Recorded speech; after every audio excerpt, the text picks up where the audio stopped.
en sortant d'ici et que l'ennemi puisse voler cette semence. Mais nous voulons que cette semence puisse trouver une terre fertile dans nos vies, afin que le fruit soit le résultat de nos vies, dans les noms puissants de notre Seigneur Jésus-Christ, notre Seigneur, notre seul Seigneur et notre Sauveur. Nous disons gloire et louange à toi, Seigneur Jésus-Christ. Amen. Voilà, bien-aimés dans le Seigneur, je suis encore une fois de plus dans la joie d'être dans ma maison, parce qu'ici c'est ma maison. Amen. Amen. Voilà. Que d'être béni, mon frère. Alléluia. Voilà. Il y a de cela quelques semaines, je peux dire des semaines, que nous avons parlé des sujets.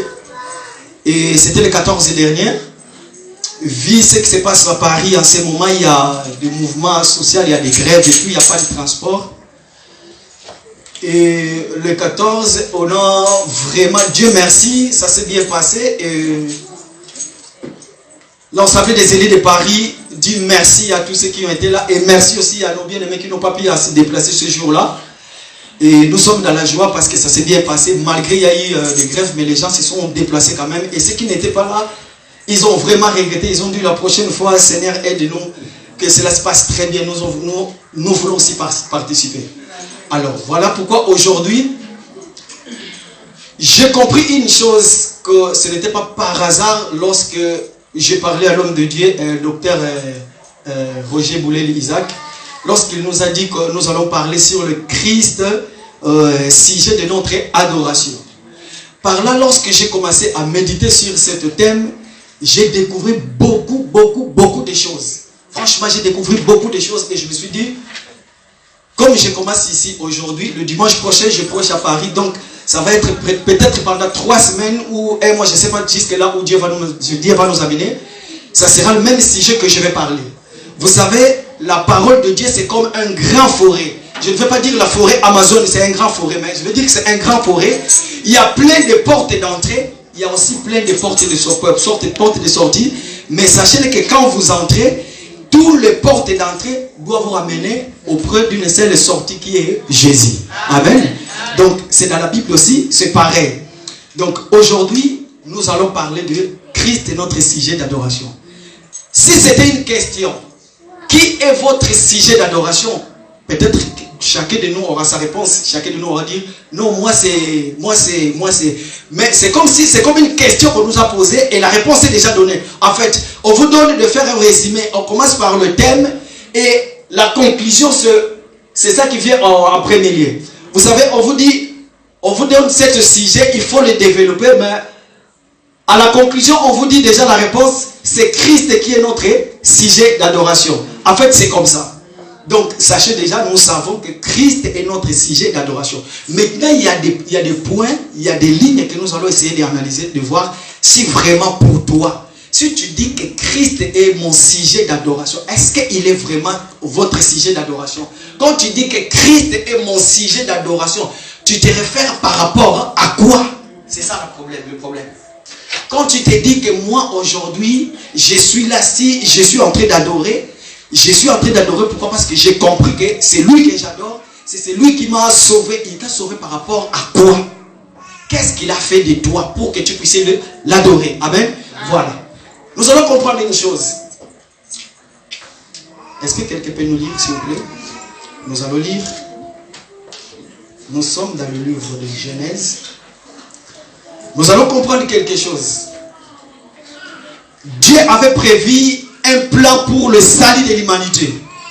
Dieu a prévu ce plan-là. Il dit, le moment est venu, ce peuple que moi-même j'ai tant aimé, ce peuple que moi-même que j'ai créé, ces peuples qui ont été autrefois, qui ont marché hors de moi, et maintenant je vais récupérer ces peuples pour qu'ils viennent dans la maison et qu'ils soient le peuple que moi-même je vais diriger. Et qu'est-ce qu'il va faire?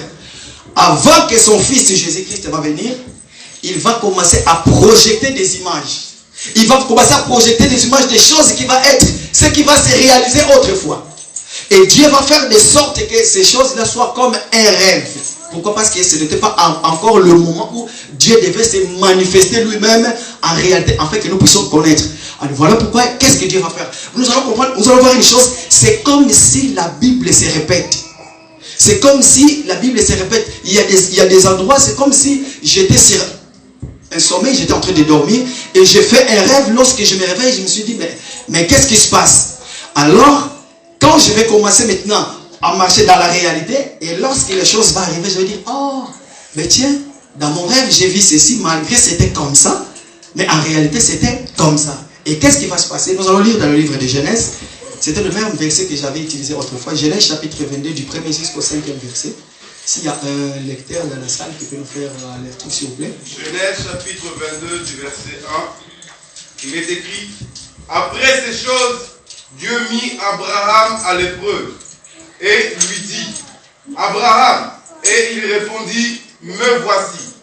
Dieu dit, prends ton fils, ton unique, celui que tu aimes, Isaac, va-t'en au pays de Morija, et là offre-le en holocauste sur l'une des montagnes que je te dirai.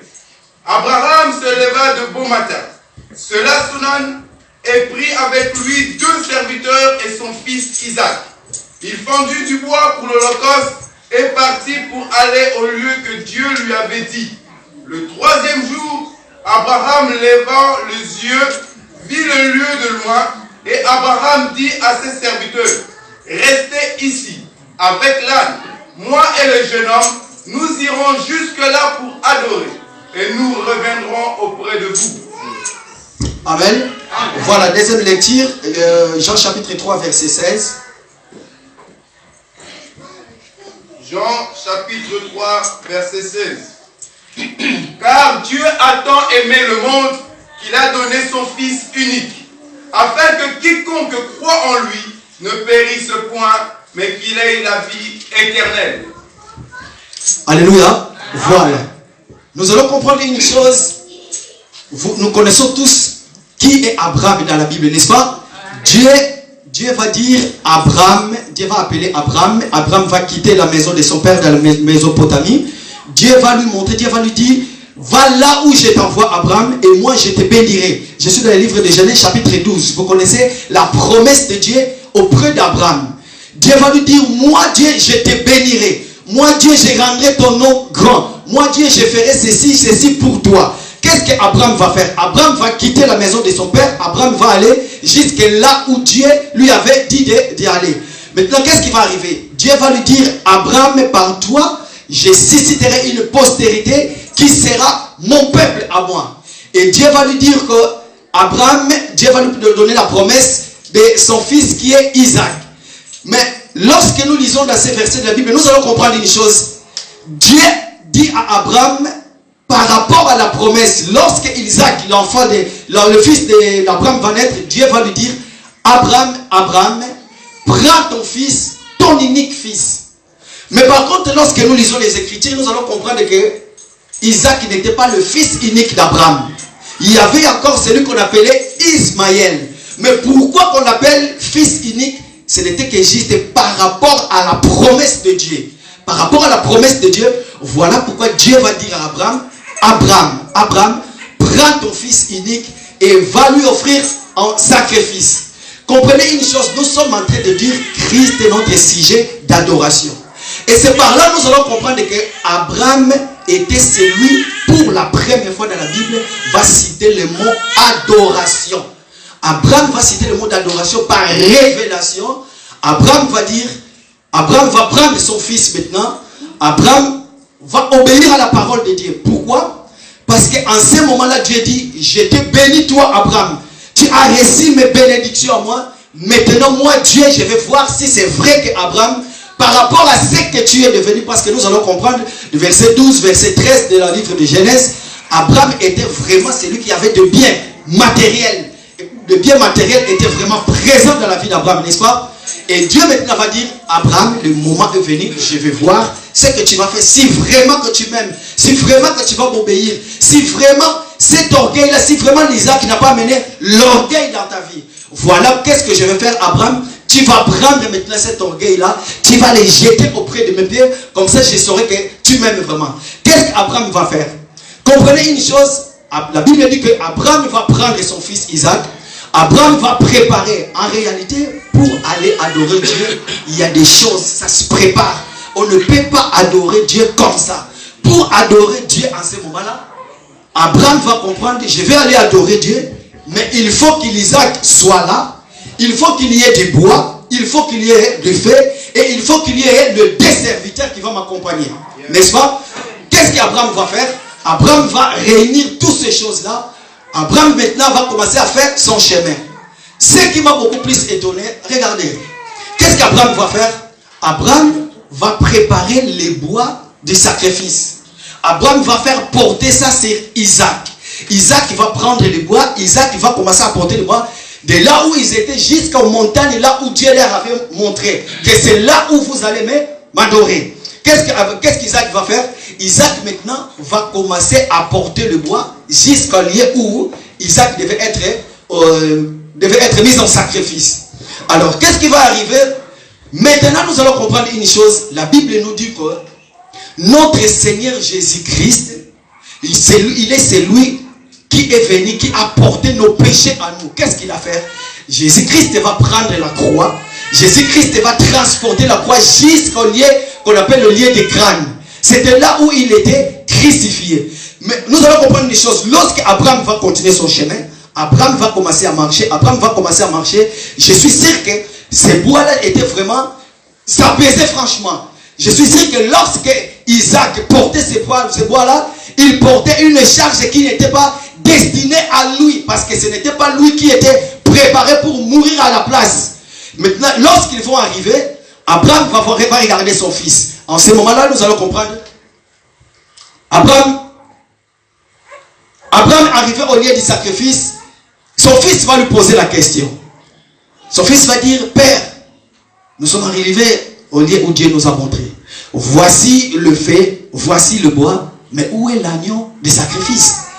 Mais c'est par là nous allons comprendre que Isaac savait déjà que ce n'était pas lui qui était destiné pour être cette offrande qui allait devenir aujourd'hui le meilleur offrande qui allait être un bon prix auprès de Dieu. Qu'est-ce qu'Isaac va faire? Isaac va poser la question à son père. Mais père, il est où l'agneau du sacrifice? Parce que moi je ne suis pas... C'est comme s'il voulait dire, moi je ne suis pas l'agneau du sacrifice parce que je suis incapable de faire ce qui a été prévu par rapport pour les salut de l'humanité. Voilà pourquoi Isaac va dire, mais père, nous sommes arrivés. Et voici, il y a le feu, il y a le bois, mais où est l'agneau en ce moment-là? Et Abraham va dire, mon fils, Dieu pourvoira lui-même. Pourquoi? Parce que nous allons comprendre, lorsque le moment est venu, où c'est lui qui a été prédestiné pour prendre ta place, pour prendre ma place à moi, c'est lui qui a été destiné pour mourir sur la croix, afin que toi et moi, afin que tous nos péchés soient pardonnés. Dieu va faire que lui-même, Christ, il va venir, il va porter la croix qui représentait le bois, qui représentait le fardeau que Isaac portait autrefois pour aller au lieu du sacrifice. Mais remarquez une chose, lorsqu'ils vont arriver là-bas, Abraham va prendre les couteaux, Abraham va essayer d'égorger son fils, Dieu va intervenir, Dieu va dire, Abraham, n'approche pas ton couteau. Et en ce moment-là, il va regarder de côté, ce n'était pas l'agneau, mais c'était un bélier. Question. Isaac va poser la question à son père, où est l'agneau? Et lorsque Dieu va intervenir, normalement ça devait être un agneau qui sera à côté. Mais ce n'était pas l'agneau, c'était un bélier. Pourquoi? Parce que les béliers ne pouvaient pas faire ce que l'agneau devait faire. Pourquoi? Parce que l'agneau était déjà quelque part. L'agneau était déjà quelque part, mais il manquait juste le temps où Dieu lui-même, il avait promis, il avait préparé pour que l'agneau puisse faire cet acte-là. Alors, en ce moment-là, nous allons comprendre, Abraham va prendre son couteau, Abraham va remplacer l'Isaac, le bélier, à la place d'Isaac. Lorsque Abraham va mettre Isaac, maintenant, Abraham va faire cet sacrifice-là. Et ces deux serviteurs qui étaient restés, en réalité, lorsqu'ils ont vu Abraham monter, ils avaient compris qu'Abraham est allé vraiment adorer. Donc c'est par là que nous voulons dire que l'acte qu'Abraham avait fait, c'était une adoration auprès de Dieu. Pourquoi? Parce que Abraham a dépouillé quelque chose qui était vraiment cher à lui, quelque chose qui était de très important dans sa vie. Abraham va prendre cela, Abraham va les jeter auprès de Dieu. C'est comme si toi aujourd'hui, dans ta vie, tu as quelque chose que tu aimes bien. Peut-être que tu as, peut-être que l'orgueil pour toi, ça te sert pour je ne sais comment. Peut-être que c'est des péchés. Peut-être que c'est quelque chose que tu as l'habitude de faire, tu as l'habitude de voir. Mais en ce moment-là, tu vas dire, en ce moment, je vais prendre cette habitude, je vais prendre quelque chose, cette chose que j'aime bien. Qu'est-ce que je vais faire? Je vais le jeter auprès de Dieu. Pourquoi? Parce que je vais reconnaître qu'il est le maître. Il est le seul, l'unique que je peux adorer en ce moment-là. Allez, voilà pourquoi nous allons comprendre Jésus-Christ en entrant dans le monde. Il va naître dans le ventre de Marie. Il va entrer dans le monde. Il va venir concrétiser ce qui était autrefois comme un songe, comme j'avais dit. Ce qui était autrefois la promesse de Dieu pour sauver l'humanité tout entière. En fait, laissez-moi nous dire aujourd'hui, si nous adorons Christ, pourquoi? Parce que Dieu nous a fait grâce par Jésus que nous puissions avoir quelqu'un qui était un agneau sans tache, sans faute, sans ride, qui est allé sur la croix. Il a pris ta place à toi, il a pris ma place à moi, il est mort sur la croix, afin que toi et moi aujourd'hui, tels que nous sommes là, nous puissions avoir quelqu'un que nous pouvons adorer, quelqu'un que nous puissions chanter, quelqu'un que nous puissions élever. Pourquoi? Parce qu'il est le seul, l'unique qui a fait ce qu'il a fait. Maintenant, remarquez une chose. Ça, ce n'était que l'illusion. Ça, ce n'était qu'un verset. J'ai pris. Pourquoi? Parce que pour montrer que ce que Jésus a fait, personne ne peut le faire. Mais lorsqu'il va venir lui-même, écoutez ce qu'il va nous enseigner pour ce qui concerne l'adoration. Écoutez bien ce qu'il va nous expliquer pour ce qui concerne l'adoration. Est-ce que nous pouvons lire dans le livre de Jean? Jean chapitre 4, verset 19. Jean chapitre 4, verset 19. Seigneur, lui dit la femme, je vois que tu es prophète. Nos pères ont adoré sur cette montagne, et vous dites, vous, que le lieu où il faut adorer est à Jérusalem. Femme, lui dit Jésus, crois-moi, l'heure vient où ce ne sera ni sur cette montagne, ni à Jérusalem, que vous adorerez le Père. Vous adorez ce que vous ne connaissez pas. Nous adorons ce que nous connaissons, car le salut vient des Juifs. Mais l'heure vient, et elle est déjà venue, où les vrais adorateurs adoreront le Père en esprit et en vérité, car ce sont là les adorateurs que le Père demande.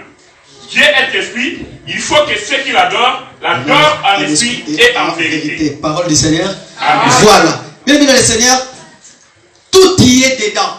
Et les conditions et la façon d'adorer Dieu. Maintenant, nous allons vraiment essayer d'analyser qu'est-ce que Jésus va nous enseigner pour ce qui concerne l'adoration. La Bible dit que Jésus était en train de parler avec la femme samaritaine. La femme samaritaine représente l'église que nous sommes aujourd'hui. Sachez bien qu'en ce moment, la femme samaritaine représente l'église. Maintenant, Jésus va l'enseigner c'est quoi l'adoration, comment il faut adorer et c'est quoi le lien de l'adoration. Qu'est-ce que Jésus va faire? La Bible dit que la femme va dire à Jésus, il va enseigner Jésus. Écoutez ce qu'il va dire. Elle va dire, nos pères ont adoré sur cette montagne. Je crois bien, lorsqu'elle était en train de parler, elle est en train de montrer le pronom démonstratif. Elle dit, je crois qu'il était en train de montrer à Jésus le lieu. Pourquoi? Parce qu'elle dit bien en lisant, ce que je comprends, elle dit, nos pères ont adoré sur cette montagne. Mais vous dites-vous que le lieu où il faut adorer est à Jérusalem. Et Jésus va lui dire, crois-moi femme, l'heure vient, il est déjà venu. Alors, pourquoi Jésus va dire, l'heure vient, il est déjà venu? Pourquoi? Parce que Jésus maintenant savait que l'heure vient, il est déjà venu, que moi Jésus, je vais faire le sacrifice par rapport à ce que je vais faire. Et vous allez reconnaître que moi je suis celui qui a été prédestiné pour les sacrifices, pour les péchés du monde, pour que vous soyez pardonnés, pour que vos prières puissent passer à moi, pour que vous puissiez s'adresser au Père. Il faut passer sur moi. Moi maintenant je vais accomplir cette œuvre de sacrifice. Voilà pourquoi Jésus va nous dire, crois-moi femme, mais l'heure vient et il est déjà venu, ou les vrais adorateurs. Maintenant, Jésus va parler des vrais adorateurs. Par là, nous allons comprendre, il ne parle pas de quantité. La quantité, c'est rien, mais la qualité par contre. Pourquoi notre Seigneur maintenant, il cherche la qualité. Il cherche les vrais adorateurs et non la quantité. Nous pouvons voir la foule aujourd'hui. Nous pouvons voir tout le monde. C'était ça le plein des gens. Est-ce que parmi nous, dans la quantité, oui, je sais, dans la quantité, il y a toujours la qualité, mais est-ce que dans la quantité, il y a toujours la compréhension des choses de Dieu? Nous allons dire non. Pourquoi? Parce qu'en ce moment-là, nous allons comprendre que chacun adore Dieu par rapport à lui. Chacun adore Dieu par rapport à sa connaissance. Mais par contre, Jésus va lui dire, vous adorez ce que vous ne connaissez pas. C'est par là nous allons dire que pour adorer Dieu, tu dois connaître Dieu, tu dois avoir la certitude de ce Dieu-là que tu pries. Si tu ne connais pas Dieu, tu ne peux pas l'adorer. Si tu n'as pas le bon enseignement, tu ne peux pas adorer Dieu. Pourquoi? Parce que la vraie adoration, c'est ça que nous allons comprendre. Laissez-moi vous dire, il y a quelques années passées, peut-être que c'est l'année dernière, j'étais en train de suivre une vidéo où j'ai vu un prédicateur en train de dire, maintenant nous allons adorer Dieu en esprit. Maintenant nous allons adorer Dieu en esprit. Et à ce moment-là, les gens, vous savez comment les gens réagissent. Ils ont commencé à parler en langue. Soit-disant en langue. C'était ça, adorer Dieu en esprit pour eux. Maintenant, nous, aujourd'hui, nous allons comprendre c'est quoi adorer Dieu en esprit et en vérité. Pourquoi adorer Dieu en esprit et en vérité? Et c'est quoi adorer Dieu en esprit et en vérité? Pourquoi? Parce que vous allez remarquer, à des fois, lorsque nous sommes en train de chanter, quand on chante en voix basse, on se dit que là, je suis en train d'adorer.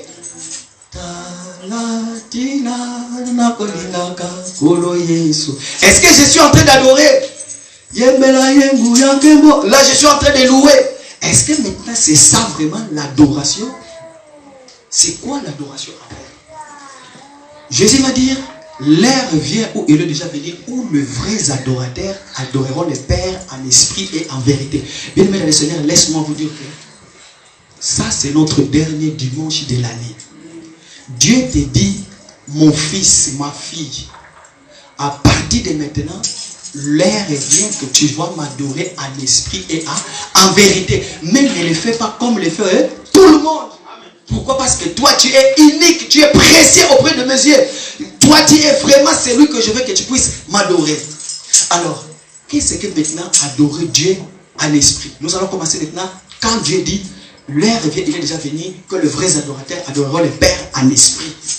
Adorer Père en esprit, en réalité, la vie, l'adoration, c'est une vie de sainteté. L'adoration, c'est s'abstenir là où tout le monde va. Quand il y a le péché, quand les gens mentent, quand les gens volent, quand les gens font l'impudicité, quand les gens font je ne sais pas quoi. Mais toi, tu marches selon la volonté de Dieu. Toi, tu marches par rapport à la parole de Dieu. C'est ça en réalité, la vraie adoration. C'est lui. Voilà pourquoi, même si quand tu dors, même si quand tu fais quelque chose, même si quand tu ne chantes pas, mais ta vie à toi, parce que c'est une vie de sainteté. En ce moment-là, quand Dieu te regarde, Dieu sait que je reçois l'adoration de mon fils. Quand tu s'abstenir du péché, là où tout le monde ment, mais toi lorsque tu arrives et que tu ne mens pas et que tu dis la vérité, en ce moment-là, Dieu reçoit le parfum de bonne odeur de cette adoration-là qui monte vers Dieu. Bien aimé dans le Seigneur, laissez-moi vous dire quoi. C'est ça en réalité la vie d'adoration. Lorsque tu mènes une vie de piété, lorsque tu ne vas pas dans le péché, sache-le que tu es en train, ta vie à toi, c'est un parfait de bonne odeur qui fait bouger le trône de notre Dieu. Voilà. Maintenant, Jésus va dire encore une chose. Par rapport à l'heure, il est déjà venu où les vrais adorateurs adoreront le Père en esprit et en vérité. Pourquoi? Parce que en réalité, quand tu adores Dieu dans la vérité, comme je viens de le dire, donc tu es celui qui a été appelé, mis à part. Tu ne marches plus selon le conseil du méchant. Tu ne fais plus ce qui est contraire, opposé à la parole de Dieu. Mais tu es celui vraiment qui obéit à la volonté de Dieu. Tu es celui vraiment qui mène une vie de sainteté. En ces moments-là, bien aimé dans le Seigneur, sachez que je suis dans la volonté de Dieu. Voilà pourquoi cette année qui commence, j'ai l'impression, en commençant par moi-même, Dieu est en train de me dire, mon fils, Gauthier, le moment vient, cette année vient de terminer.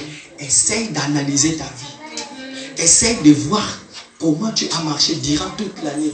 Parce qu'il y a une autre année qui va commencer. Est-ce que tu resteras toujours le même? Est-ce que tu vas continuer dans cette même allure que tu étais? Mais par contre, moi, je te donne l'occasion de surpasser là où tu as remarqué autrefois qui était tes faiblesses à toi. Maintenant, moi, je te donne la force. Je te dis, lève-toi, marche, ne tombe plus. Lève-toi, fais ce qui est mieux. Voilà, bien aimé dans le Seigneur. Je suis venu nous exhorter. Je suis venu nous dire par rapport à l'adoration. Par rapport à celui que tu adores. Pourquoi tu adores Jésus? Pourquoi tu adores Dieu? Pourquoi Christ est le sujet de ton adoration? Est-ce que toi, quand tu l'adores, tu ne fais pas partie de la quantité ou tu fais partie de la qualité? Voilà pourquoi la Bible dit que beaucoup sont appelés, mais il y a peu de lits. Est-ce que toi, tu es dans le rang de ceux qui ont de la qualité, des appelés, ou bien dans le rang des élites? Pose-toi la question. Pourquoi? Parce que tel que nous sommes là, personne ne te connaît mieux que toi-même. Toi-même, tu connais qui tu es. Toi-même, tu sais en sortant d'ici, quand tu rentres chez toi à la maison, comment tu te comportes, tout ce que tu fais. Voilà pourquoi, bien aimé dans le Seigneur, je vais nous dire que tellement que Dieu nous aime, tellement qu'il est bon, à chaque fois, si Dieu veut faire quelque chose, il envoie toujours sa parole. Il envoie toujours sa parole pour avertir son peuple qu'il aime bien. Il est vraiment celui, vous savez, si votre papa ne vous prévient pas, s'il y a un danger qui arrive et qu'il ne vous protège pas, je ne sais pas comment faut-il l'appeler, est-ce qu'il est vraiment un bon papa? Mais par contre, la journée d'aujourd'hui, nous allons comprendre, Dieu, qu'est-ce qu'il va faire? Il va nous prévenir, il va dire, mes enfants, l'église, mon épouse, écoutez, tu as si conduit peut-être ta vie toi-même. Mais moi, je te dis maintenant le secret. Pourquoi? Parce que je te veux toi. Je vais recevoir encore quelque chose de très important. Je veux que tu puisses m'adorer. Je veux que tu puisses me chanter. Je veux que tu puisses faire ça. Je veux que par toi et que mon nom soit propagé partout. Maintenant, l'heure est bien. Il est déjà venu. Où toi tu feras partie de vrais adorateurs qui vont adorer le Père en esprit et en vérité, car tu fais partie de ces adorateurs là que le Père demande. Amen. Amen. Voilà, bien aimé dans le Seigneur, pour terminer, qu'est-ce que je vais dire? Le Seigneur que nous prions aujourd'hui, le Seigneur qui nous a fait grâce, comme la Bible dit, nul ne vient au Fils si le Père ne lui attire. Sachez-le que tel que nous sommes là, chacun de nous était déjà dans le plan de Dieu. Dieu savait que le moment viendra où j'aurai besoin de toi afin que je puisse bénéficier de quelque chose de très important qui sortira de toi. Et cette chose fera de sorte que moi, Dieu, lorsque je te regarde, quand je regarde mes adorateurs dans la ville de la Belgique, quand je regarde que je puisse trouver cette adoration, cette parfait de bonne odeur qui sortira de toi, parce que tu es vraiment précieux à mes yeux. Alors aujourd'hui, je suis venu dire à mes bien-aimés de la Belgique, à mes bien-aimés de partout, que ce soit à Paris, que ce soit ceux qui vont nous suivre dans les réseaux sociaux, sachez-le que l'air est grave. Sachez-le que le Seigneur est en train de préparer son épouse, est en train de préparer son église. Cette église-là qui adore Dieu dans la vérité, cette église-là qui marche avec Dieu dans la vérité, cette église-là que Dieu lui-même, il peut dire que voici mon église que je me suis sacrifié pour elle. Voici cette église que je me suis donné ma vie à moi. Je suis allé sur la croix. Je suis mort pour cette église afin que quiconque qui écoutera ma parole, afin que quiconque qui marchera selon la volonté de Dieu, qu'il puisse être les vrais adorateurs que moi je demande. Voilà pourquoi ensemble avec mes bien-aimés, est-ce que nous pouvons dire merci Seigneur Jésus-Christ. Alléluia. Voilà, nous allons nous lever, nous allons prendre quand même quelques minutes dans la prière, nous allons prier. Nous avons compris que Dieu nous a fait grâce de nous poser la question, est-ce que je suis réellement un vrai adorateur? Regarde ta vie à toi-même, telle que tu es. Regarde-toi. Est-ce que ta vie à toi, est-ce que tu mènes une vie de sainteté? Est-ce que quand tu entres ici dans cette salle, c'est en ce moment-là, tu as l'apparence de la piété? Parce que moi j'ai l'habitude de dire, un vrai chrétien, c'est dans ta maison, c'est là où on reconnaît que tu es un vrai chrétien. Si ton mari ou ta femme témoigne que tu es mon mari ou ma femme, vraiment, elle est quelqu'un ou il est quelqu'un qui prie, en ce moment-là, nous pouvons dire que vraiment, tu es vraiment un enfant de Dieu. Là où tu travailles, avec les gens que tu travailles, ce sont eux qui vont témoigner si réellement tu es vraiment un enfant de Dieu. Voilà pourquoi en ce moment, bien aimé, tu vas analyser ta vie. Tu vas dire, Seigneur, moi, cette année qui vient de terminer, j'ai mené ma vie comme ça, comme ça, comme ça. J'ai compris que tu veux que je sois l'adorateur, non par rapport à moi, mais tu veux que je sois de celui que toi-même tu as choisi et tu as montré le modèle et le market, comment t'adorer. Voilà pourquoi nous allons prier. Prions le Seigneur. Prions, disons-lui, Seigneur, j'ai compris. Voilà pourquoi je vais quitter le mal. Dis-lui, Seigneur, j'ai compris. Voilà pourquoi je ne veux plus rester comme autrefois. Pourquoi? Parce que la vie chrétienne n'est pas une vie d'habitude. Mais dans la vie chrétienne, il faut chaque fois, il faut que je progresse. Je ne veux pas rester stationné dans la même place. Je ne veux pas que mes habitudes soient chaque fois les mêmes habitudes. Prie ton Seigneur. Nous avons compris, Seigneur, que sans toi, nous ne pouvons rien faire. Voilà pourquoi nous sommes venus te présenter nos faiblesses. Nous sommes venus te présenter ce qui est l'habitude pour nous. Fais-nous grâce, éternel notre Dieu. Allons-y, chante avec nous maintenant.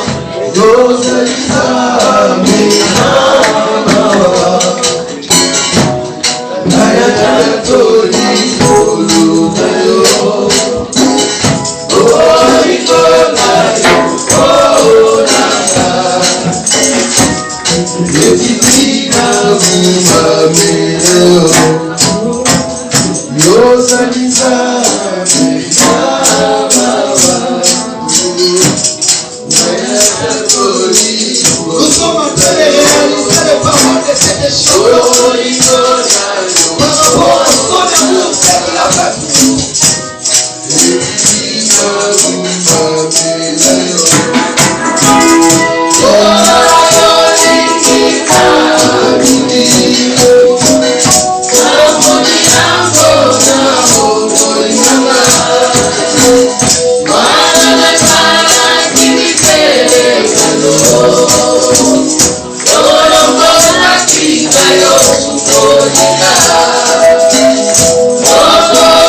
Sing my